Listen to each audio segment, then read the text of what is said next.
Добро пожаловать в мой канал. Luiz Inácio Lula le 29 août 2016, à Brasilia, capitale du Brésil dont il a été président de 2003 à 2010. Evaristo Safp, la Cour suprême brésilienne a rejeté la demande de l'ancien président de rester en liberté tant que tous ses recours contre sa peine de 12 ans d'emprisonnement pour corruption n'étaient pas épuisés. Celui qui était jusqu'ici favori de l'élection présidentielle d'octobre devrait donc être prochainement incarcéré. En octobre prochain, Luiz Inácio Lula aurait pu redevenir président du Brésil, 8 ans après son départ.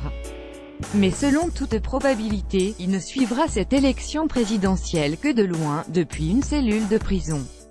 Hier, la Cour suprême lui a en effet refusé par 6 voix contre 5 un habeas corpus qui lui aurait permis de rester en liberté jusqu'à l'épuisement de tous les recours, ce qui aurait pu durer des mois.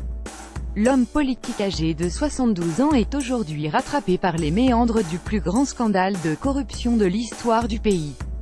En juillet, le juge anticorruption Sergio Moro l'a condamné à 9 ans et demi de prison pour avoir obtenu un triplex en bord de mer d'une entreprise de bâtiment en échange de contrats publics. Une peine alourdie à 12 ans et 1 mois en appel à la mi-janvier. En théorie, plus aucun obstacle ne sépare désormais l'icône de la gauche de la prison, mais, selon de nombreux juristes, il ne devrait pas se retrouver derrière les barreaux avant la semaine prochaine, probablement mardi.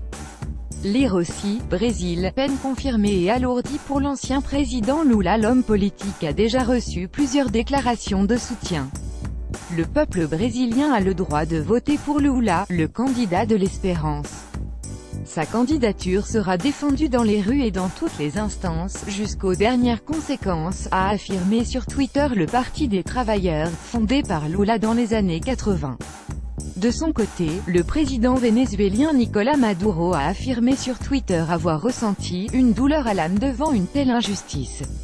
En tête des intentions de vote en octobre malgré le scandale, le président aux 2 mandats, 2003 à 2010, reste perçu comme près du peuple, et dispose encore d'un réservoir de voix considérable, notamment dans les régions pauvres du Nord-Est, dont il est originaire. Issu d'une famille d'agriculteurs pauvres de 8 enfants, Lula a commencé à travailler à 14 ans en tant que vendeur ambulant puis ouvrier métallurgiste, avant d'entrer au syndicat des métallurgistes et d'en devenir président à 30 ans. Il a conduit les grandes grèves de la fin des années 1970, en pleine dictature militaire, 1964 à 1985. Fondateur du Parti des travailleurs, PT, au début des années 80, Lula s'est présenté pour la première fois à l'élection présidentielle en 1989 et a échoué de peu. Après 2 nouveaux échecs, en 1994 et 1998, la 4e tentative a finalement été la bonne, en octobre 2002. Il a été réélu en 2006. Sa tentative de retour aux affaires en tant que ministre de sa dauphine, Dilma Rousseff, en mars 2016 avait été un échec qu'il avait mal vécu, tout comme la destitution de celle-ci pour maquillage des comptes publics en août de la même année.